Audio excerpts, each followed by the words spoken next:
আমার সম্পূর্ণ ধারণা ছিল আমার নাফিস আমাকে আজকে সালাম দিয়ে যাইতে, আমাকে না বলে আমার নাফিস যাইতে পারে না। আমার খাটিয়াতে আমার নাফিসকে না দেখা পর্যন্ত আমার মনে আসে না আমার নাফিস চলে গেছে না ফেরার দেশে। আমার এখনো নামাজে গেলে যখন মনে হয় এভাবে আমার নাফিস পড়ে আছে। পতাকাটা আমার হাতে বাঁধা হয়েছে, কিন্তু আমার বড় ছিল নাচটা যখন রিসিভ করে পতাকাটা চাইছে, ওনারা আমাদেরকে পতাকাটা দেননি। রাস্তায় যখন ওদেরকে দেখি মনে হয় ওদেরকে যে কামড়ে ধরে। এটাই ছিল নাফিসের সাথে আমার শেষ কথা। আমি তোমাকে ইন্টারনেট পর্যন্ত কষ্ট হলো আমরা লেখাপড়া করাবো, আমাদের কাছ থেকে টাকা চেয়েছিল মোটামুটি আমার ছেলে রাস্তায় আমার বিনিময়ে।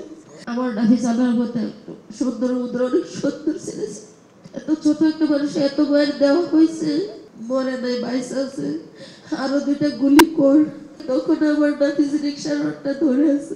আওয়ামী লীগের ছাত্ররা, পার্টির নেতারা, প্রশাসনের পুলিশরা, ওরাও কোনো মায়ের সন্তান, কোনো মায়ের বোন হসপিটালে ঢুকতে দেওয়া হয়নি।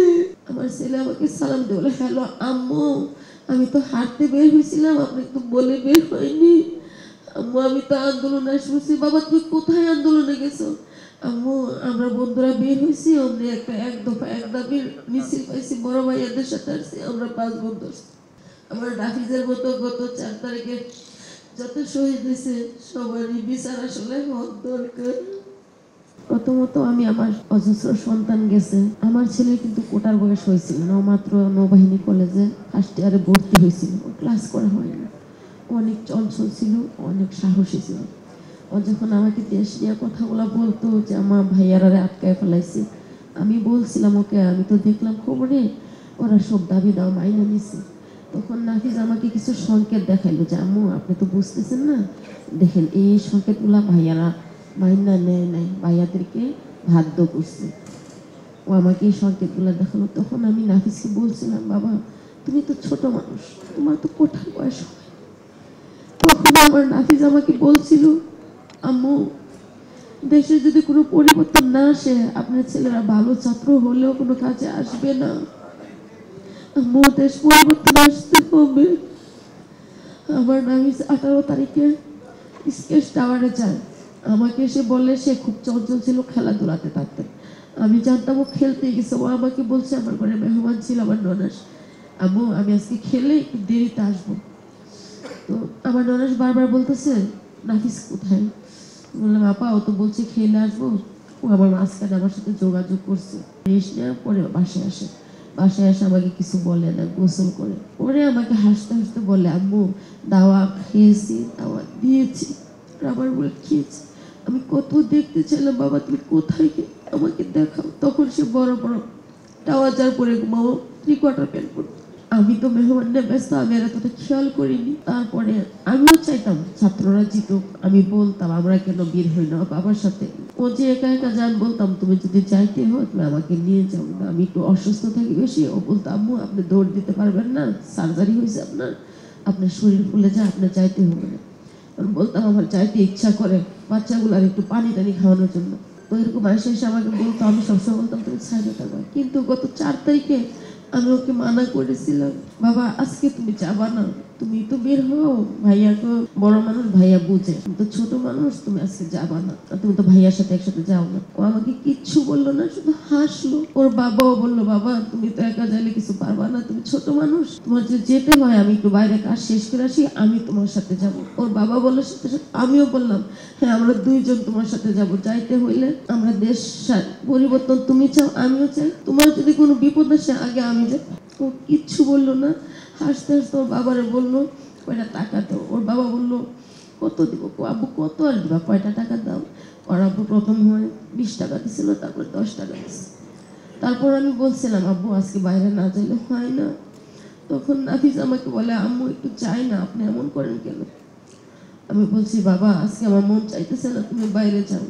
কিন্তু আমার নাফিসকে আমি আর এসএসসি রেজাল্টের পরে ও খুব বুঝতো, যার জন্য আমি খুব আটকাইতে পারতাম না।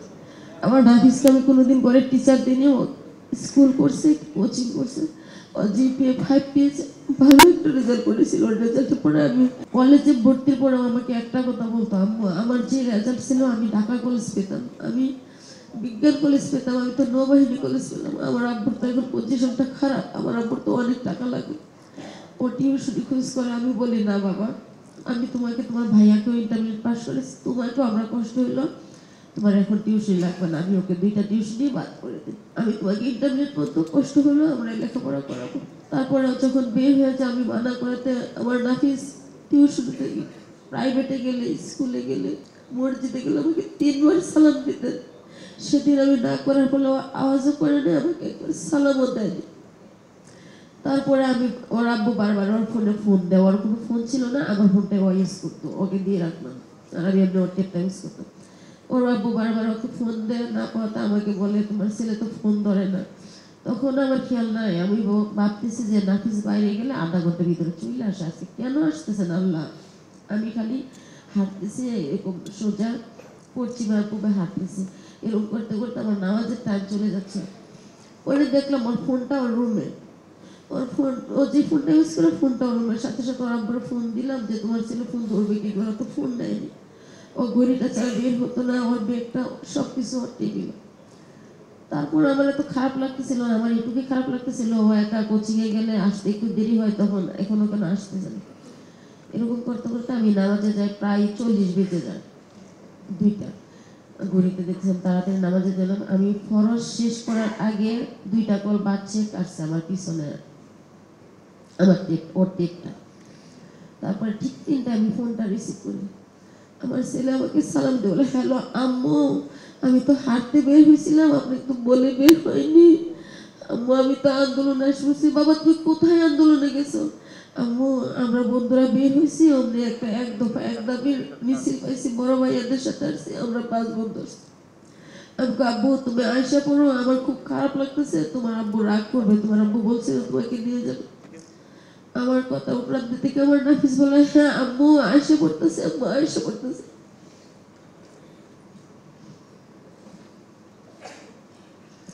এটাই ছিল নাফিসের সাথে আমার শেষ কথা। তারপরে দেখি ওরা চাইতে চাইছিল শাহবাগ হয়ে, যাক আমি এত কিছু বলতে পারতেছি না, তারপরে একটু বলি। শাহবাগ হয়ে ওরা গণভবনের দিকে যেতেছিল ওদের মিছিলটা। তারপরে ওরে অনেক মায়ের দূর করেছে, এত ছোট একটা মানুষ, ওর বাবার কাছ থেকে 30 টাকা দিয়ে একটা পতাকা কিনেছে।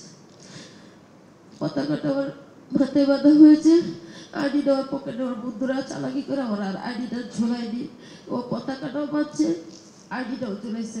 আমার নাফিস আনার মতো সুন্দর মুদ্রা, অনেক সুন্দর ছেড়েছে, এর মধ্যে অনেক লম্বা চড়াও হয়ে গেছিল।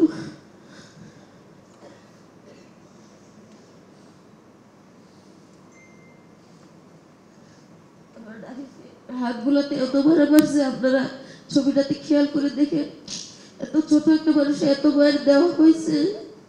ওর ডাক্তার, ও সবসময় নামাজ পড়তো, ও ছোট হইতে আমি আমার কাউসালা মসজিদের সামনে আমার বাসায়। তারপরে আমার আল্লাহ হয়তো আল্লাহর কোনো অশেষ সম্পদ, ওরা টুকরিতে পরে বেড খুলে ফেলে দেবে, কিন্তু আমার নাফিস একটু লম্বা চোরা ভালোই ছিল, পারেনি। বা আমার আল্লাহকে আমি ডাকতেছি, এর মাঝে রিক্সাওয়ালা নুরু বাইরে ডাকাই না, নুরু বাইরে রিক্সা উঠেছে, আমার নাফিসের সাথে কেউ ছিল না যে ধরবে। ওকে যখন এভাবে বসানো হয়েছে, পিছন দিয়ে অনেক রক্ত পড়তেছে, ছবিগুলো আছে।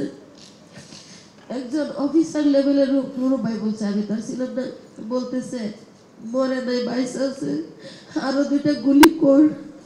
রিক্সাওয়ালা বলছে অনেক মর্গে নিয়ে জানালে তো রিক্সা পুরাই দেওয়া হবে না, তোর পায়েও গুলি করা হবে।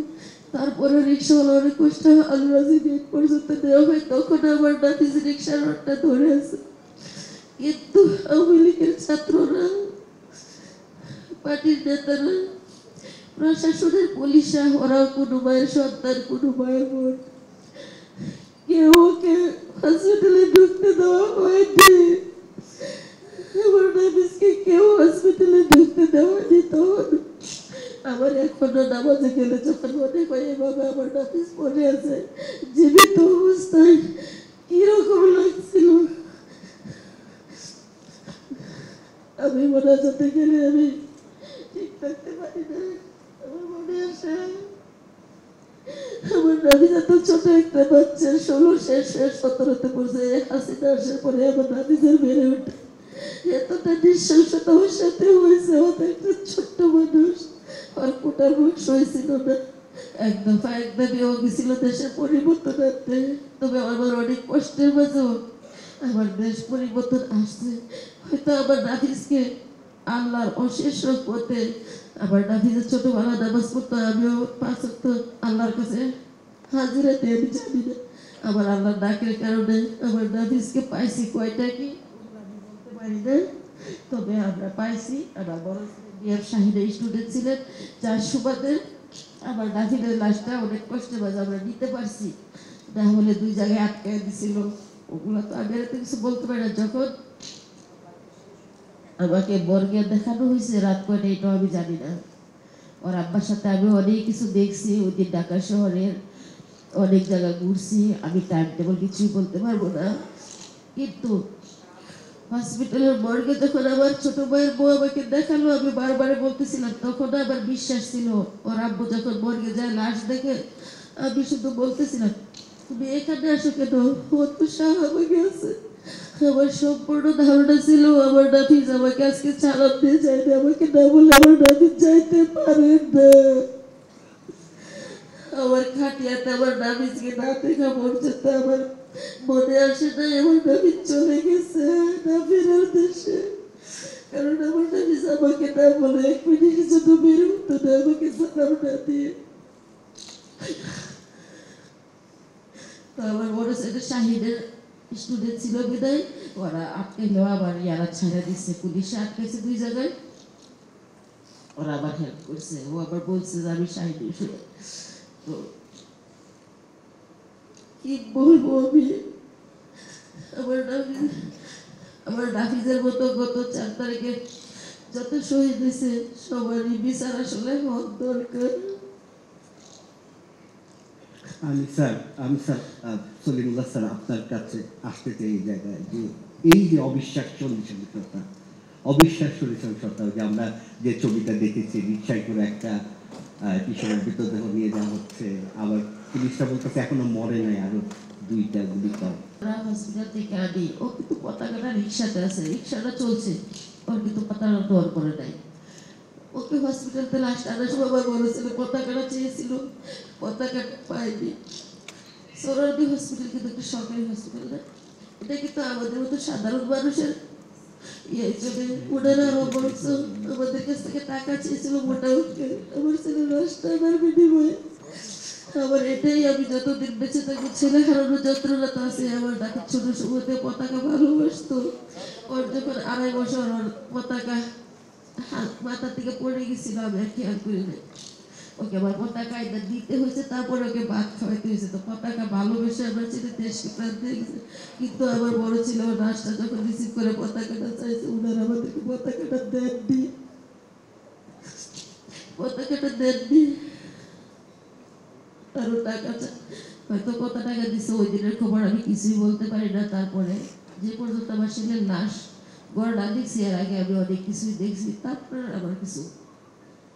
কিন্তু আমার নাফিজের মধ্যে ছোট ছোট বাচ্চাগুলো যে গুলি করলো, ওদেরকে আরো গুলি করতে চায়।